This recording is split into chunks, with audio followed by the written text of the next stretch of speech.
ओडिया पक्ष पालन अवसर में जुमुरुगुड़ा सरकारी प्राथमिक विद्यालय परिसर में वर्णबोध उत्सव पालन जोगदेले गोष्ठी उन्नयन अधिकारी रायगड़ा जिला पदमपुर ब्लॉक जुमुरुगुड़ा सरकारी प्राथमिक विद्यालय परिसर में आज वर्णबोध उत्सव पालन कराई।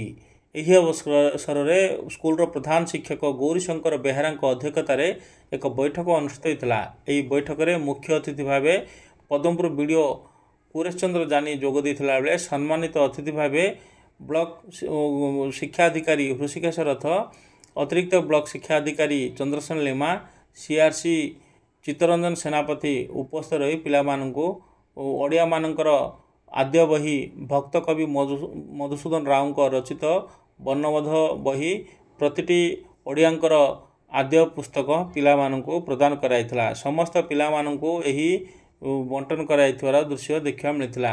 विच्छिन्न अंचल में भाषार प्रचार प्रसार सरकार पक्षर वर्णबोध पुस्तक समस्त पिलामानंकु प्रदान कराइथिवा जनापड़ी। यही अवसर में एठारे वीडियो उपस्थित रही पिलामानंकु मध्य उत्साहित करथिले।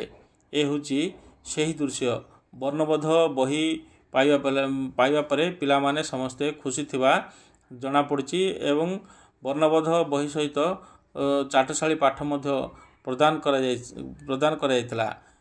तबे यही कार्यक्रम सकाळु 9टारू 10टा पर्यंत जारी रहितला। एथिरे समस्त स्कूल शिक्षक माने उपस्थित रहितले। स्कूल सभापति मध्य उपस्थित रहितवार देखिबा मिलितला।